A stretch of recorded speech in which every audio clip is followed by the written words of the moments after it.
Então, boa noite a todos. Agradecidos aí pela oportunidade do trabalho que eles nos concedem, né, Carlos? Hoje deu para chegar a tempo, estava brincando com ele que ontem eu cheguei a Veranópolis, só que pegamos um acidente lá na descida da Serra dos Judas antes que praticamente não deu para fazer a palestra, a exposição, né? Mas são coisas que acontecem. Aproveitando o que o Carlos falou, só um aqui, para mim, uma das questões o estudo mais bonito que tem no Espiritismo é estudar o Evangelho.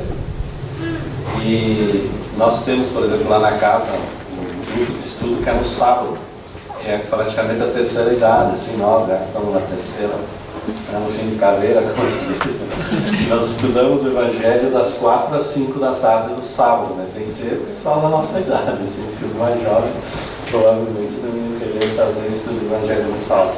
Mas é um estudo porque ele nos traz o sentido realmente para aquilo que nós devemos nos mirar, para aquilo que nós devemos almejar.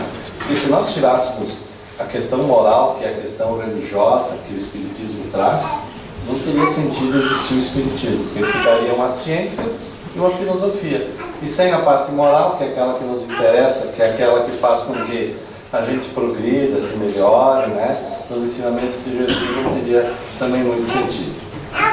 Eu vou aproveitar também e fazer uma propaganda agora, tá? Porque tem dois autores hoje, que, principalmente os mais jovens, que são muito indicados, que inclusive utilizam muito as mídias sociais, através do YouTube, através de todas as mídias, né? Que tem conquistado muitos adeptos e também tem trazido muitas questões novas através dessas mídias. O primeiro deles é um especialista em Evangelho, Haroldo Dutra Dias. Se alguém de vocês puder assisti-lo, Haroldo Dutra Dias, Haroldo com H. É um dos maiores estudiosos do Evangelho e as palestras dele são fantásticas. É só colocar no YouTube Haroldo Dutra Dias, tem centenas de palestras, geralmente sobre o Evangelho. E outro autor que não dá para deixar hoje de ler e de estudar, e de quem tem filhos, principalmente para educar, e é o Rossandro Klingen. Ele é espírita, mas a maior atividade que ele tem é como trabalhando com educação. Nos colégios, já esteve em Caxias, já esteve em diferentes locais trabalhando com a questão de educação. Como nós devemos educar os nossos filhos nos momentos atuais? Rossandro Klingen. Provavelmente ano que vem nós vamos tentar trazê-lo aqui para a região de novo, né? E que ele também vai estar junto com a Haroldo Dutra Dias, Divaldo Franco e outros no Congresso Espírita do Rio Grande do Sul, que vai ser em outubro. É do dia 11, 12, 13 de outubro, na PUC em Porto Alegre, né? Então, só o convite. E agora que eu fiz o meu comercial, né, Carlos? Eu não queria perder a oportunidade, porque eu não tinha visto todos os livros juntos ainda dele. Tem 5 livros, né? Esses 6 livros eu não tinha visto. Mas vamos falar então um pouquinho sobre esse tema, que é sobre o homem, a missão do homem inteligente na Terra. Eu vou prejudicar vocês aqui, talvez, para não ler, porque eu já sou meio avantajado, né? Então vocês vão ter uma dificuldade da visão. Então, qual é a missão do homem inteligente na Terra? Então vamos considerar que todos nós aqui somos inteligentes, em graus menores ou maiores, ou como seja. Qual é a nossa missão? Para que nós viemos aqui na Terra? Né? É uma pergunta que a gente se faz. Por que nós estamos aqui? Por que nós reencarnamos em Garibaldi, em Farroupilha, em outros locais? Será que é por acaso? Será que nós tínhamos lá, sei lá, uma sementinha, caiu do céu, uma estrelinha, lá naquela casa, no local tal? Será que é isso? Né? Para que nós viemos aqui na Terra? Nós vamos estudar, vamos tentar ver algumas questões nossas, né? Em primeiro lugar também, vermos que todos nós temos uma missão. Pode ser maior ou menor, não são todas iguais. A primeira delas, a missão é nossa.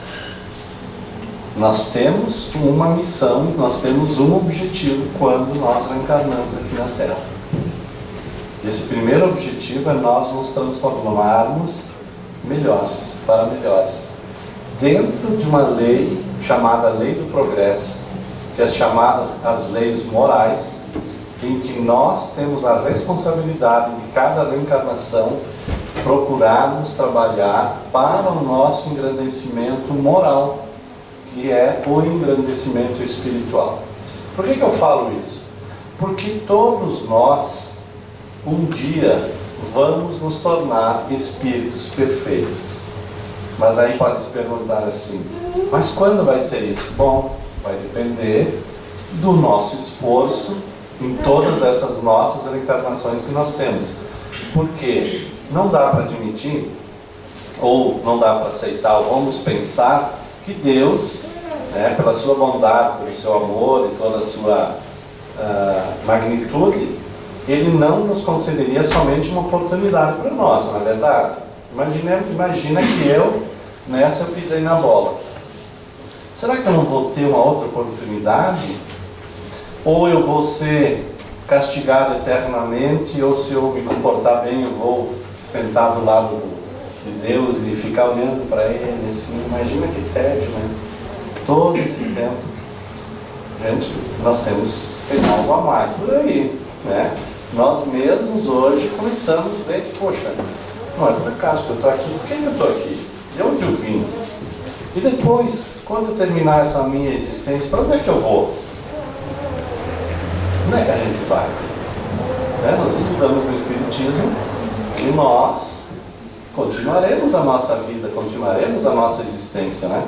É só para nós darmos uma entrada, assim, nesse título, que é a missão do homem inteligente na Terra. Vamos ler um pouquinho, porque esse título, ele está no Evangelho segundo o Espiritismo, capítulo 7, na última parte desse capítulo. Ele começa dizendo o seguinte, é uma mensagem do Espírito Constantino. Os homens de saber e de espírito, no entender do mundo, da maneira como nós entendemos, formam geralmente tão alto conceito de si próprios e da sua superioridade que consideram as coisas divinas como indignas de lhes merecer a atenção. Isso não pode acontecer, né? Quando a gente pode ter, digamos assim, uma certa saber, um certo conhecimento, ou muito conhecimento, digamos assim, podemos muitas vezes dizer que nós somos autossuficientes. Para que Deus? Eu sou tão, né?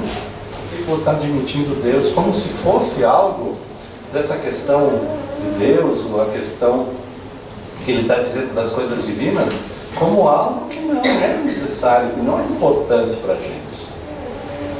É como nos disse, pode-se dizer muitas vezes, um certo palestrante, um dia que estava assistindo, que não era espírita, que falou numa empresa, que dizendo o seguinte, que alguns de nós, ou certos indivíduos, eles até admitem a existência de Deus, mas inferiores a eles.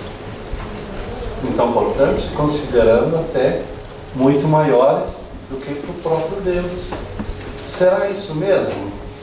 Será que nós temos todo esse poder? Será que nós temos tudo isso que muitas vezes nós podemos nos imaginar? Ou não? E aí ele continua essa mensagem, né, que nós vamos talvez nos concentrar sobre si mesmos, os nossos olhares, e que eles não podem se elevar até Deus. Essa tendência de se acreditar, nos acreditarmos superiores a tudo, muito a miúde, nos leva a negar aquilo que, estando-lhes acima, depreciaria e até mesmo negar a divindade. De nós, muitas vezes, podemos considerarmos até superiores a Deus, não admitirmos Deus. E nós sabemos que a cada momento nós podemos não estar mais aqui. Pode nos acontecer coisas que nós não esperamos. Quantas dessas questões que podem no dia a dia, né? Então a questão da existência de Deus é até uma questão de nós aceitarmos, nós acreditarmos que acima há algo de nós, existe um ser supremo, como nos diz na primeira pergunta do Livro dos Espíritos. A primeira pergunta do Livro dos Espíritos, ele vai perguntar o seguinte: quem é Deus? Ele não vai pedir quem é Deus. Quem é Deus? Nós temos muita dificuldade de entendermos isso. E a resposta é muito curta que os Espíritos trazem para a codificação com Kardec, diz assim: inteligência suprema, causa primária de todas as coisas. Portanto, se ele é a causa primária de todas as coisas, nós também somos uma consequência da ação que ele exerce nesse universo todo onde nós estamos. Portanto, na nossa existência, admitamos que tem um ser superior que rege a natureza, que rege o universo. Ou será que é tudo obra do acaso? As coisas, a matéria, ela vai se ajustando, mas a matéria não é inteligente? Quem está por trás de tudo isso? São reflexões que nós passamos a nos perguntar. Então nós vamos ver que Kardec, quando ele faz a codificação espírita, ele faz a compilação, ele vai colocar esse ponto da missão do homem inteligente na Terra no final do capítulo que vai falar sobre os pobres de espírito. Não é por acaso que Kardec coloca este item sobre a missão do homem inteligente na Terra no primeiro item das bem-aventuranças. O que é as bem-aventuranças? É o sermão do monte que Jesus realizou quando, antes da sua partida, que traz os ensinamentos das bem-aventuranças. O que ele fala lá? Bem-aventurados os misericordiosos, bem-aventurados os puros e simples de coração, bem-aventurados os que têm sede e fome de justiça. O que é bem-aventurados? Na terminologia que é estudado pelo Haroldo, inclusive outros, porque ele traduz a Bíblia lá do aramaico. E bem-aventuranças, o significado que tinha no tempo de Jesus é felizes. Felizes aqueles que são misericordiosos, porque terão misericórdia. Felizes aqueles que têm sede e fome de justiça. Felizes os brandos e os pacíficos. Felizes os brandos. O que é brandura? Passividade, é o contrário da violência, é o contrário da agressão. Então, felizes aqueles que adquiriram essas condições, que adquiriram essas qualidades morais. Então, quando ele vai falar bem-aventurados os pobres de espíritos, dos espíritos, remetendo ao homem inteligente sobre a terra, ele vai dizer o seguinte: bem-aventurados aqueles que são humildes. Pobres de espírito significa desprovidos do egoísmo, desprovidos do orgulho, desprovidos dessas paixões todas que nos afloram. Então, quando ele vai colocar, ele vai dizer assim: bem-aventurados o homem inteligente na terra que tenha humildade. E não que tenha arrogância, que utilize de uma forma errada a questão da sua inteligência. Então nós vamos ver, no decurso da humanidade, nós mesmos, de seres inteligentíssimos. Mas o que fizeram? Usaram muito mal a sua inteligência. Usaram muito mal a manipulação, a subjugação, a escravidão, e todas essas questões que hoje nos envolvem, muitas vezes. Então, bem-aventurados, o pobre de espírito é aquele que teme e se conserva humilde. Então, se diz assim, que o maior sábio é aquele que sabe que nada sabe. É um sinal de humildade. Que o desenvolvimento da inteligência, ele deveria vir com esses conhecimentos, com a questão da humildade. Como é que nós vamos utilizar desses recursos que Deus nos concede? Vamos continuar isso aqui. Por isso que ele continua essa mensagem. não vos ensoberbeis do que sabeis. Não vamos envaidecer daquilo que nós sabemos. Porquanto esse saber, ele tem limites muito estreitos no mundo em que habitais. O que é o conhecimento do universo perante aquilo que nós sabemos aqui na Terra? Se sabe que em pouco tempo nós aprendemos e captamos um conhecimento muito maior do que muitos séculos anteriores. E o que advém para o nosso futuro? Então se nós estamos nos ensoberbando, nos envaidecendo daquilo que nós sabemos, não é nada perante aquilo que tem do conhecimento do universo, de tudo aquilo que nós ainda não conseguimos chegar lá. Então, suponhamos sejais sumidades de inteligência neste planeta, nenhum direito tendes de envaidecê-los. Nenhum direito temos de estar nos vangloriando, digamos, nesses ensinamentos. Ele continua mais. Se Deus em seus desígnios vos fez nascer num meio onde pudestes desenvolver a vossa inteligência, é que quer que a utilizei para o bem de todos. É uma missão que vos dá, pondo-vos nas mãos o instrumento com que podeis desenvolver, por sua vez, as inteligências retardatárias e conduzirmos até ele. Então, qual é a missão também que nós temos?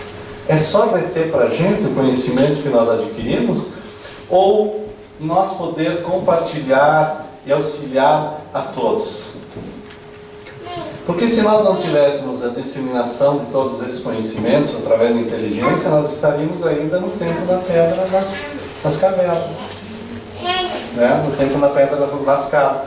Então é uma missão, e que muitas vezes Deus nos concede essa possibilidade de reencarnarmos em um local onde nós temos a possibilidade de desenvolvermos ela, que não seja uma forma egoísta de só retermos conosco, mas sim podermos amparar e compartilhar com todos. Isso se processa através da nossa convivência social que nós realizamos, porque nós somos seres gregários. Nós não conseguimos viver sós, porque senão nós regrediríamos, como diz, estiolamos, se nós não temos a questão da convivência entre seres, que muitas vezes é até difícil, mas é a forma como nós progredimos, como nós evoluímos. Na pergunta 779, ele vai pedir assim: a força para progredir, áurea o homem em si mesmo, ou é o progresso e apenas o fruto de um ensinamento? É através do nosso esforço que nós fizemos? Ele vai dizer sim. O homem se desenvolve por si mesmo naturalmente, mas nem todos progridem simultaneamente do mesmo modo. Dá-se então que os mais adiantados auxiliam o progresso dos outros por meio do contato social. Era aquilo que nós estávamos falando. E aí muitas vezes nós nos perguntamos assim, nós temos que considerar os dois aspectos, o aspecto da inteligência e o aspecto da moralidade. Não quer dizer que o sábio, ou aquele que tem muito conhecimento, seja moralmente também adiantado. A gente sabe e vê que isso também não é. Mas ele vai perguntar assim: o progresso moral, ele acompanha sempre o progresso intelectual? Olha que vem antes. Olha o que ele diz: decorre deste, mas nem sempre segue imediatamente. Como é que isso acontece? Aí continua a pergunta, diz assim: mas como pode o progresso intelectual imputar ou dar andamento ao progresso moral?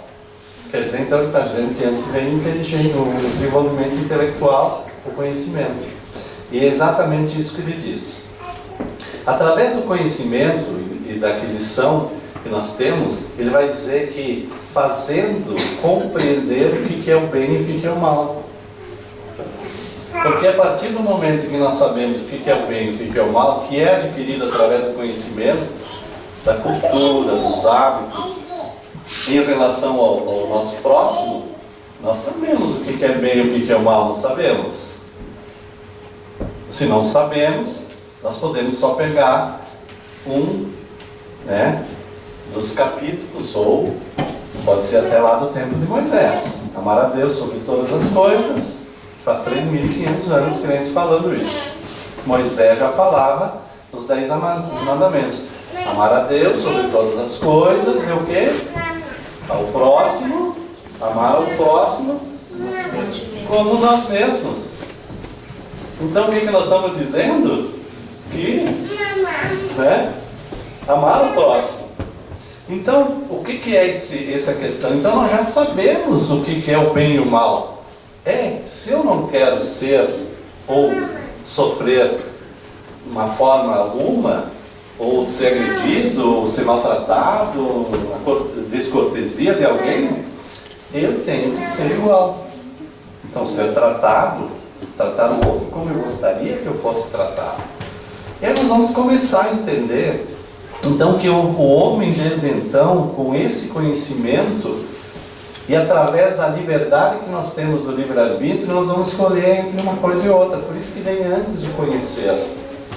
Aquele lá da caverna, quando nós estávamos lá na caverna, que nós saímos e caçava e matava e tudo, não se tinha conhecimento ainda sobre determinadas coisas. Então ele é menos responsável do que nós que sabemos. A partir do momento em que nós temos o conhecimento, nós passamos a ser responsáveis pelos nossos atos. Então por isso que muitas vezes não dá para dizer assim, eu não sabia, senão eu faria diferente.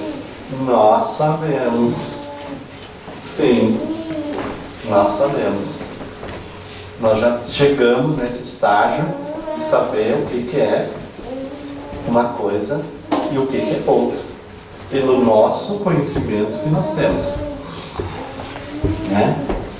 Mas vamos ver o seguinte, porque muitas vezes esse mau uso da inteligência que muitas vezes nos foi dada, quantas coisas que nós também provocamos de ruim.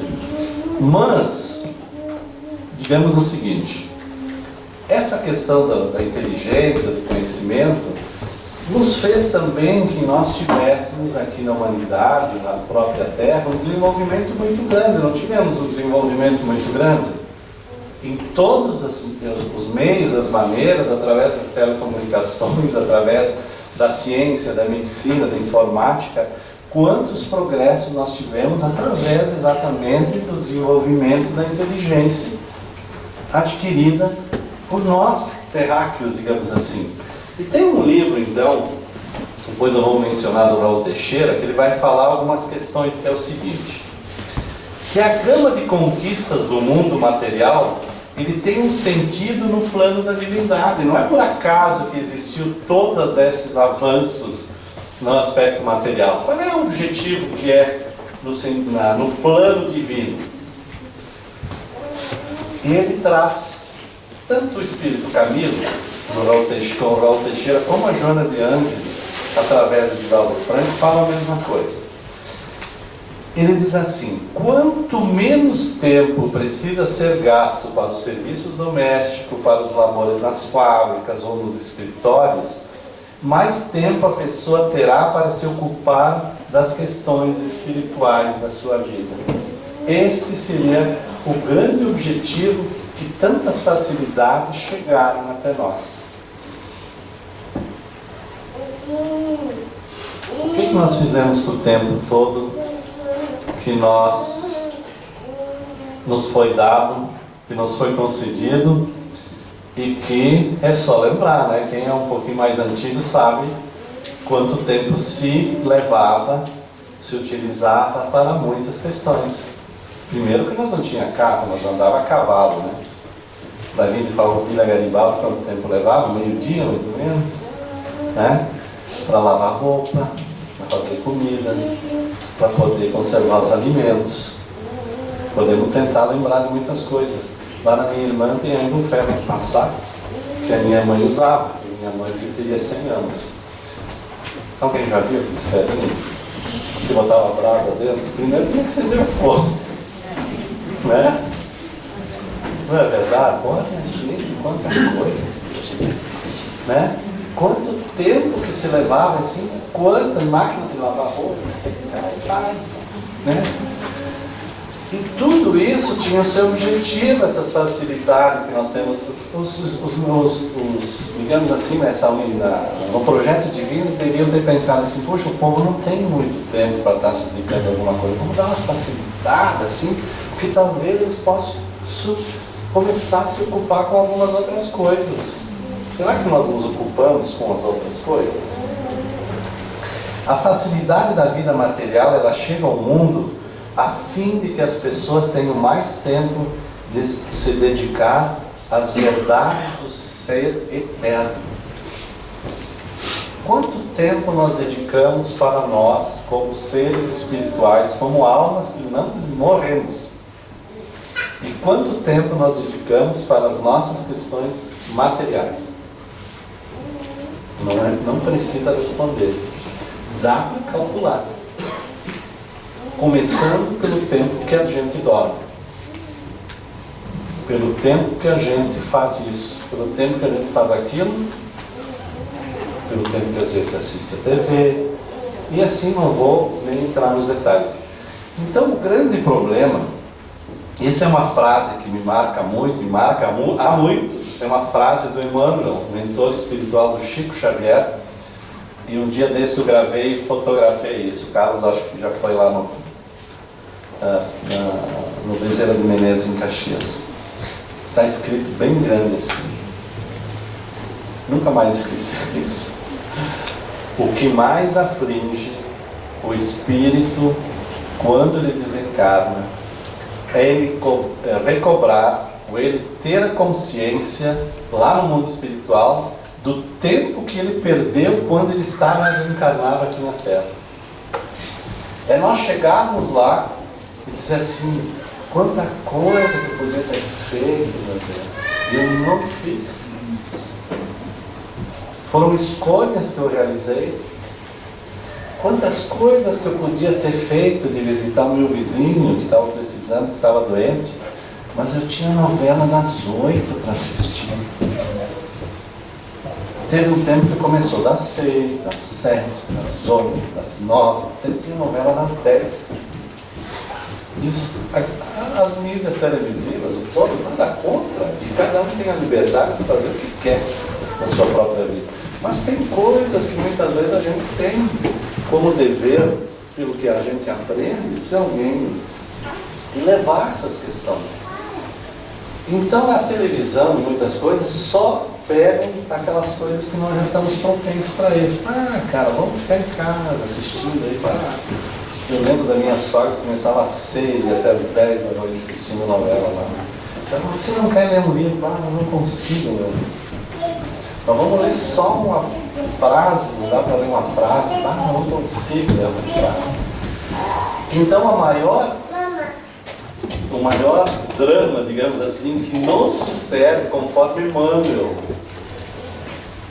Dizer assim, é nós chegarmos lá e termos consciência de tudo aquilo que nós deixamos de fazer.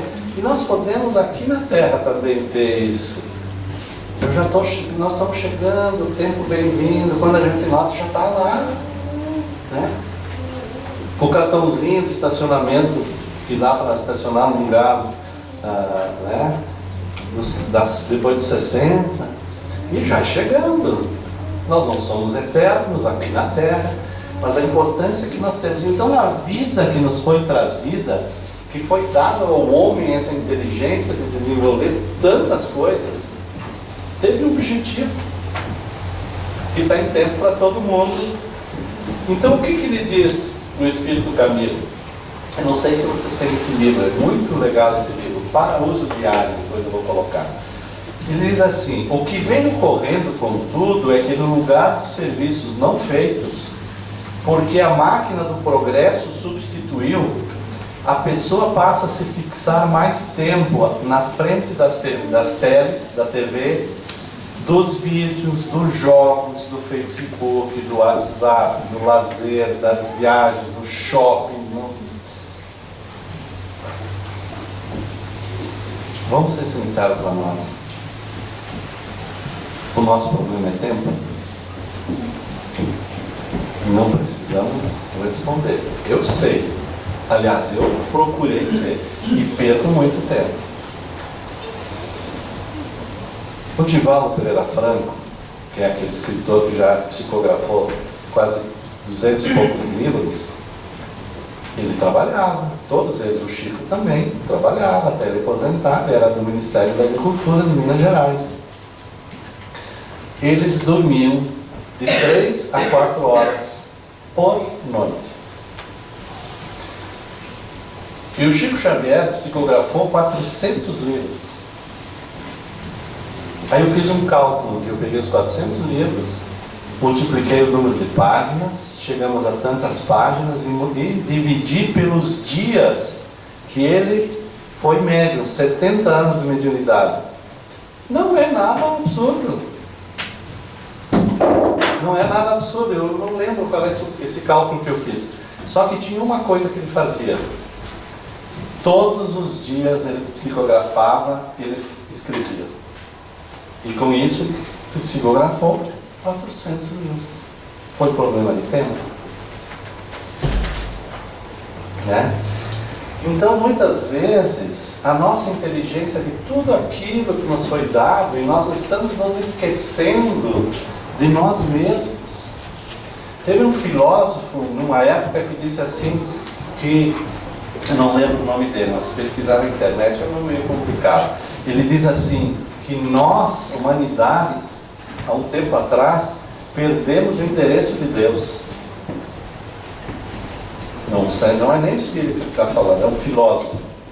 Recentemente, alguns estão dizendo, por tudo aquilo que está acontecendo, que nós estamos perdendo o endereço de nós mesmos. Isso é mais grave. Nós passamos a não mais sermos nós os donos de nós mesmos, nós os controladores de nós mesmos. É muito interessante esse Rossandro Kling, quando ele vai falar sobre a educação dos filhos. Eu não vou falar, Carlos, porque tem coisas que na nossa época eram aplicadas. E agora o moderno, na educação, veio resgatar algumas coisas. Que é os limites, a disciplina, o respeito, né? Fala do bullying, né? E tem um aspecto, coloquem lá na internet, sobre bullying. Ele vai falar 1 hora sobre bullying.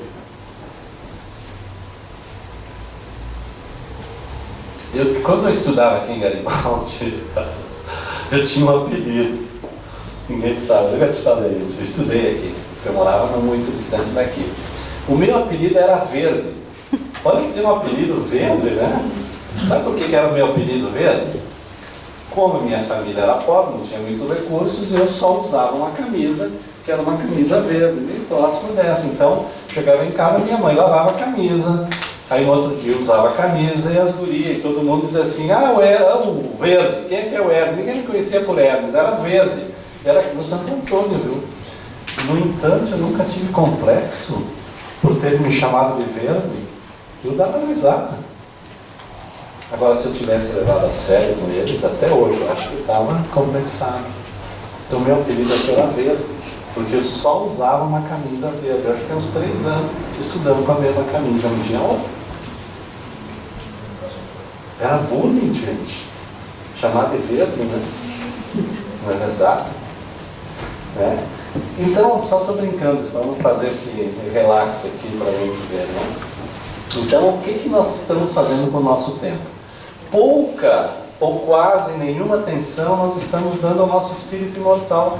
É uma pena, gente, as igrejas estão vazias.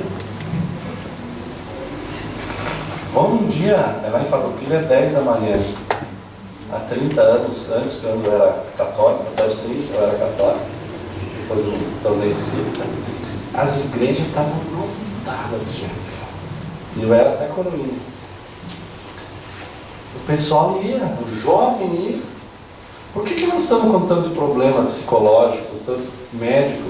Os psicólogos, esses dias eu estava falando com uma amiga minha, estão lotadíssimos de atendimento, criança, indo de psicólogo. Então, alguma coisa está errada, você não acha? Os médicos psiquiatras estão lotadíssimos. Nunca se receitou tanta tarja preta, tanto negócio para dormir. alguma coisa nós estamos errado, não é? Será que nós não temos que repensar isso? Tem terapia para curar vício de jogo eletrônico? Tem terapia para deixar de usar tanto o WhatsApp, porque nós estamos dormindo na cama assim com o WhatsApp aqui embaixo, o calor do WhatsApp. São coisas assim, né, que a gente vem desenvolvendo. Por isso que eu falei desse cara aqui, é um cara novo, né? Então é uma reflexão que nós temos que ter, né? E cabe a religião, cabe a ciência, tudo nos alertar de novo nesse caminho que nós estamos, né? Então seria, eu só vou pular isso aqui, senão nós vamos demorar muito, né?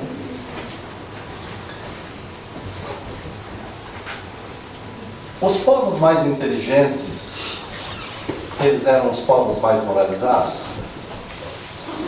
Está lá no Livro dos Espíritos 780. Como é que muitas vezes sucede serem os povos mais instruídos, os mais pervertidos também? Não é verdade? O Império Romano, como obra divina, não era para ser o Império Romano que foi. Ele era com o objetivo de se formar uma unidade na Terra. A um certo momento chegou a congregar quase todos os povos do Ocidente, depois se desvirtuou. E deu o que deu. Aí disseram assim, então vamos acabar com essa brincadeira aqui. Está no livro Evolução, no livro A Caminho da Luz, do Emmanuel, do Chico Xavier. O progresso completo constitui objetivo. Os povos, porém, como os indivíduos, só passo a passo o atingem. Enquanto não se lhes haja desenvolvido o senso moral, pode mesmo acontecer que se sirvam da inteligência para a prática do mal. Só com o tempo as duas forças irão equilibrar-se. Nós precisamos das duas. Hoje nós estamos andando assim, ó, só com uma desenvolvida e a outra capengando, né? É possível um homem saber tudo? Não. O conhecimento ele é facultado paulatinamente por Deus, né? Aquilo que nós estávamos falando. Os valores intelectivos representam a soma de muitas experiências, de muitas vidas. Por isso que hoje as crianças nascem com, às vezes, muito desenvolvidas, porque já vem com essa bagagem, né? Isso está lá no livro O Consolador do Emmanuel. Se nós usamos mal a inteligência, ou aqueles que muitas vezes usaram a mal inteligência, o que vai suceder com quem utilizou mal a sua inteligência? Também vou usar Livro dos Espíritos, pergunta 371 até a 378, que continua. Como explicar o retardamento mental que se verifica em algumas pessoas? Né? E aqui vamos ter que entender, né, que não é sempre assim, mas no geral. É uma expiação dolorosa, decorrente do abuso que fizeram de certas faculdades do passado. É um estacionamento temporário porque passa o espírito com a finalidade de corrigir-se. Por isso que muitas vezes a doença que nos vem é uma forma de correção. Se nós olharmos no aspecto espiritual. O livro do Leon Denis, um filósofo francês que depois se tornou espírita, O Problema do Ser e o Destino da Dor, é um livro que é muito lindo. Ele vai falar que a dor é o remédio. Quando a gente lê aquele livro, a dor é o remédio. Sim, a dor muitas vezes é um remédio. Que a gente precisa, que muitas vezes é amar. Porque é aquilo que às vezes nos freia. É aquilo que muitas vezes nos limita, faz com que a gente reflita. Muitas pessoas muitos livros que a gente viu, de pessoas que passaram por sérias dificuldades, doenças e muitas vezes em estado de coma, depois regressaram, contam que mudaram a forma de encarar a vida. Mudaram a forma dos seus comportamentos, porque enxergaram o lado de lá, como alguns dizem, né? Como é o outro lado. Por isso que assim, os cretinos, idiotas, muitas vezes que temos dificuldades físicas, poderão ter sido grandes gênios, que entretanto têm muito a espiar. Isso é um castigo para a família, para quem passou. É uma forma de ajuste, porque a alma, o espírito não está naquele estado, mas para ele é uma prisão momentânea, que depois de passado essa existência, ele se torna um espírito livre novamente. É um período que se passa, que é dificílimo para quem tem isso na sua família. Quase todos têm de uma forma ou de outra. É uma prova para os pais, é uma prova para os filhos, para aqueles que estão nessa situação. Mas nós temos sempre que ver a questão espiritual. Porque se nós olharmos só a questão física, a gente não consegue compreender, não consegue entender. E somente com o conhecimento sobre a imortalidade da alma, sobre a continuidade da vida, nós trazemos consolo a essas muitas famílias, essas muitas mães, esses muitos seres que passam por essas grandes dificuldades que ocorrem. É muito difícil, né? Mas que a gente sabe que é temporário, é um período que nós passamos. Então muitas vezes as escolhas que nós fizemos, né, grandes gênios poderão estar em um dado momento com certas dificuldades, né? E tem também, para nós terminarmos, um livro que se chama O Mestre na Educação, do Pedro de Camargo, que é uma passagem do Emmanuel, que ele diz assim: educa e transformarás a irracionalidade em inteligência, a inteligência em humanidade e a humanidade em angelitude. Progresso progressivo. O primeiro princípio do conhecimento é a ideia do ser nosso, inteligência e vida, aquilo que nós somos. A ideia de nós sermos, ela se impõe: eu sou. Esta afirmação nós não podemos discutir, não podemos duvidar de nós mesmos, mas a ideia só não pode bastar. Deve ser completada com a questão da ação e vida progressiva. Por isso que o Leão Diniz tem naquela frase assim: eu sou e quero ser, cada vez mais e melhor. Que é a profissão de fé do século XX. Esse livro foi escrito em 1910, mais ou menos, do livro O Problema do Ser, do Destino e da Dor. E agora, eu vou passar um filmezinho que vai servir, inclusive, para a nossa prece, tá, Carlos, se permite? Que vai ser sobre o bom pastor. É uma passagem do filme dos 10 Mandamentos, né? Se eu não me engano, é isso aí.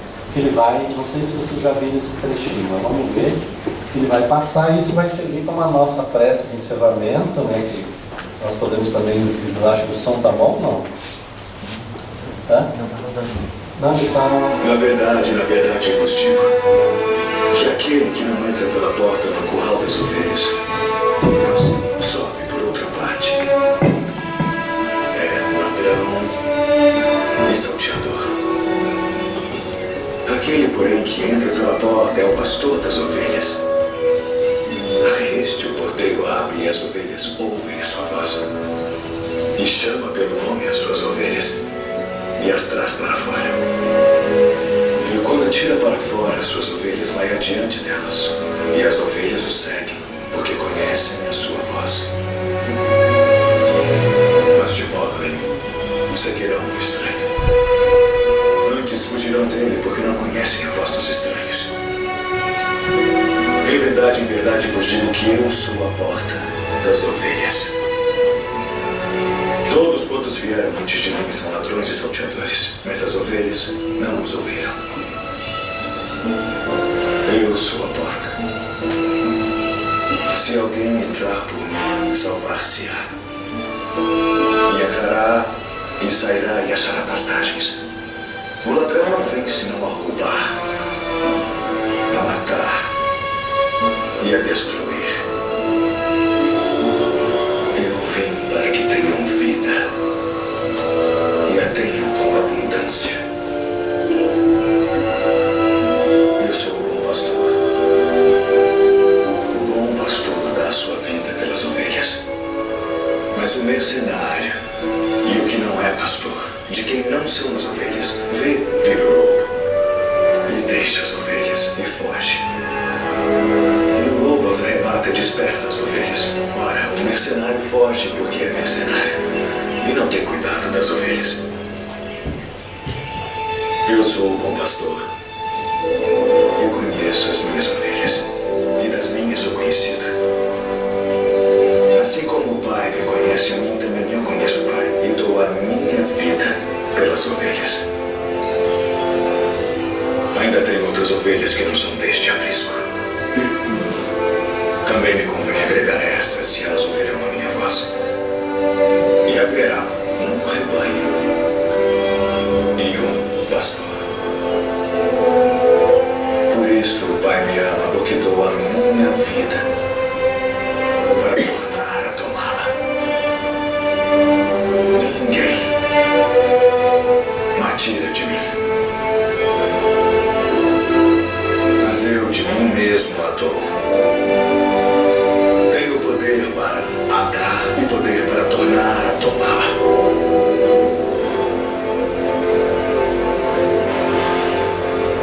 Este mandamento recebi de meu Pai.